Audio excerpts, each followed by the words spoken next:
Olá, seja bem-vindo a essa série que está sendo falado sobre Atos dos Apóstolos de Lucas, o Espiritismo e a mediunidade. É porque o Atos dos Apóstolos é um livro fantástico, que você vai entender aqueles cristãos primitivos, no início. Não todos, porque o Lucas escreve sobre alguns. Sobretudo, escreve ali sobre o Paulo, sobre Pedro, sobre Filipe, vai escrevendo, mas ele chama a atenção desse fenômeno. Então, entendendo a mediunidade, você entende melhor esse livro, compreende, entende porque todo aquele trabalho estava sendo feito porque tinha proteção do alto. É como uma casa espírita, ela é boa quando ela está debaixo da frequência de espíritos superiores que está na direção do Cristo. Então, nesse capítulo 18, ele começa do capítulo 18 do livro Atos dos Apóstolos, da edição atualizada do Ferreira. Ele começa no versículo 18 e vai até o versículo 23. Ele diz: o final da segunda viagem missionária de Paulo. O final. Paulo ficou ainda muitos dias em Corintos. Por fim, despedindo dos irmãos, navegou para a Síria, levando em sua companhia Priscila e Aquila. Antes de embarcar, raspou a cabeça em Secreia, porque tinha feito um voto. Quando chegaram a Éfeso, Paulo deixou ali Priscila e Aquila.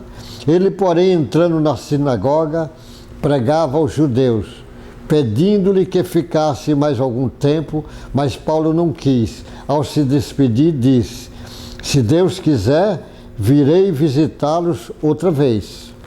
E embarcando, partiu de Éfeso, chegando a Cesárea, foi logo para Jerusalém, e tendo saudado a igreja, seguiu para Antioquia. Havendo passado ali algum tempo, saiu atravessando sucessivamente a região da Galácia e Frígia, fortalecendo todos os discípulos. O Paulo, ele tinha uma técnica fantástica. Ele fazia as viagens, ele fez várias viagens, que ele sabe, pelo menos o Lucas descreve umas 4 viagens do Paulo. A viagem que ele fazia e pegava muitas cidades, ele ia muitas cidades, ia rodando, e ele sempre usava a técnica mais ou menos a mesma. Ele falava primeiro aos judeus, ele ia na sinagoga, ele tinha domínio sobre isto muito bem. A sinagoga abria as palavras para o visitante, para quem fosse da área, ele conhecia como ninguém as escrituras, de tal forma que ele causava um impacto muito grande quando ele começava a falar.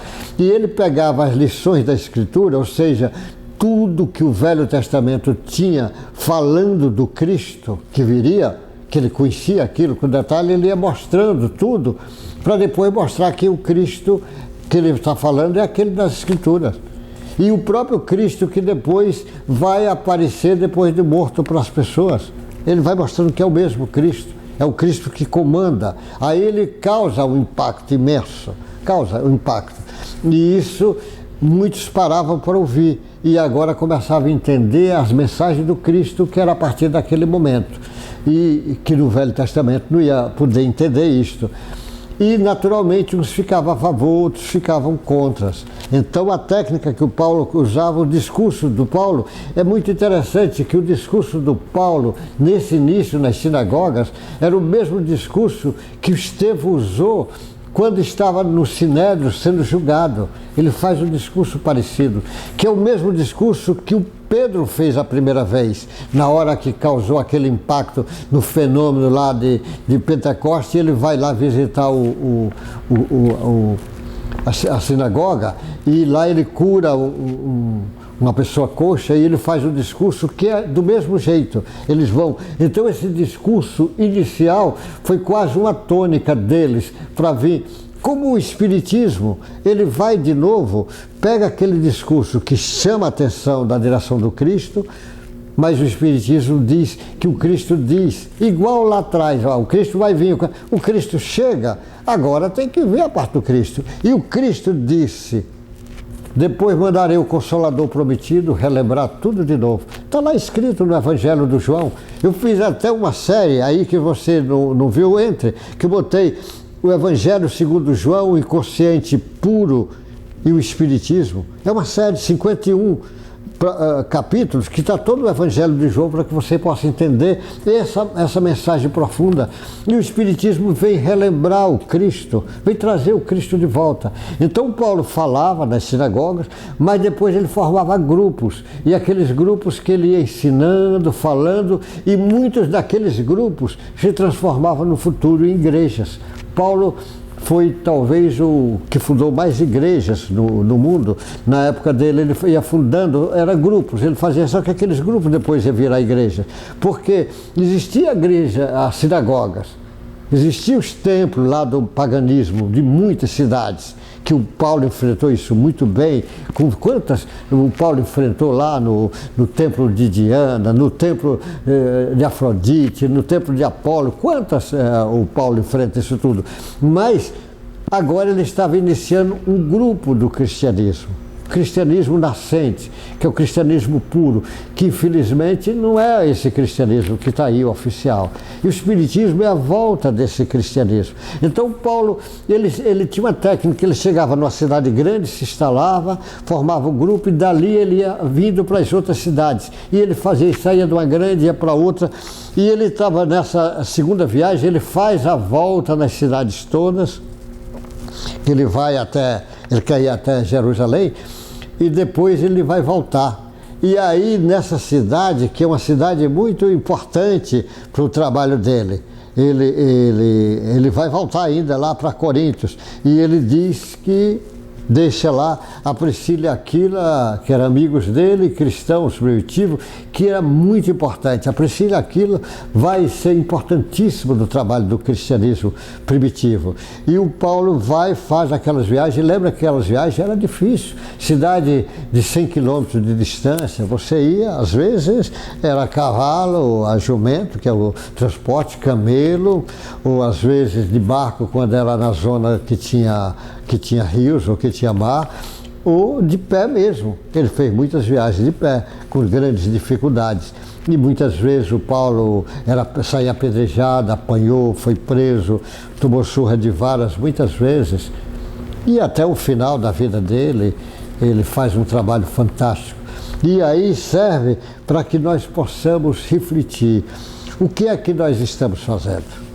E dessa viagem que estamos mergulhando agora nesta atual encarnação, é uma viagem. Chegamos aqui, juramos antes de vir que ia trabalhar para o cristianismo. Chega aqui, esquece. E precisamos relembrar. O Chico que diz, olha, no início do Espiritismo, foi vindo 20 milhões de espíritos, vindo da Revolução Francesa, daquele litoral lá do Mediterrâneo, que era para ajudar a implantar o Espiritismo no Brasil. 80% falhou, não quiseram nem saber. Agora ele diz, está vindo uma quantidade imensa de espíritos. Então nós somos convidados a parar de estar andando nas portas largas e começar as portas estreitas. Se mirar no trabalho do mestre desse. O Paulo era um trabalho mediúnico muito forte. Não pensa que o Paulo, para fazer uma viagem dessa, quanto o Paulo ia para o Oriente. E Jesus aparece para ele e diz, não, é para ir para o Ocidente. É para ir para a Europa. E ele vai implantar o cristianismo da Europa, porque o próprio Cristo aparece. Quantas vezes o Cristo apareceu para ele? O fenômeno mediúnico era crescente deles. Às vezes tinha visões de pessoas em paro. Você vai ver que todas aquelas reuniões, tinha muitas reuniões que eles chamavam de profetizar. O sujeito às vezes impunha a mão na cabeça e eles ficavam mediunizados. Era um fenômeno mediúnico, era muito crescente. Então, o Paulo é uma lição para que nós possamos ficar, ele aprender com esses caminhos. Esses trabalhadores, eles vão semeando, graças à semeadura deles, nós estamos podendo discutir o cristianismo hoje. Mas você também não está aí à toa. Por que será que você está reencarnado no Brasil, na terra do Cruzeiro do Sul. Por que será que você está ouvindo esse vídeo agora? Por que será? Não é para acordar lá dentro, na tua essência, o chamamento do Cristo para você. E o chamamento do Cristo é dizendo, olha, toma o caminho do Cristo. O caminho do Cristo é o caminho do amor, do bem, da fraternidade. Não é o caminho da religião, às vezes, sim, mas da profunda essência religiosa. Que você é capaz de fazer isso. Você às vezes pensa que você não é capaz de amar, de servir. Não vai ser trabalhador igual Paulo, que cada um é um jeito. Mas você tem condições de semear muito as semeaduras divinas que estão dentro de você, que Jesus vai ensinar para você semear. Então aproveita a oportunidade que a vida está lhe dando e vai semeando o amor por onde você for passando. Vai semeando o bem, a fraternidade. Acredite que você é capaz. Acredite que você veio para amar. E se não está amando, é porque momentaneamente está equivocado. Meu irmão, que Deus te guarde, te proteja, te dê muita paz e possa aprender com essa figura fantástica do Paulo. Até o próximo encontro nosso.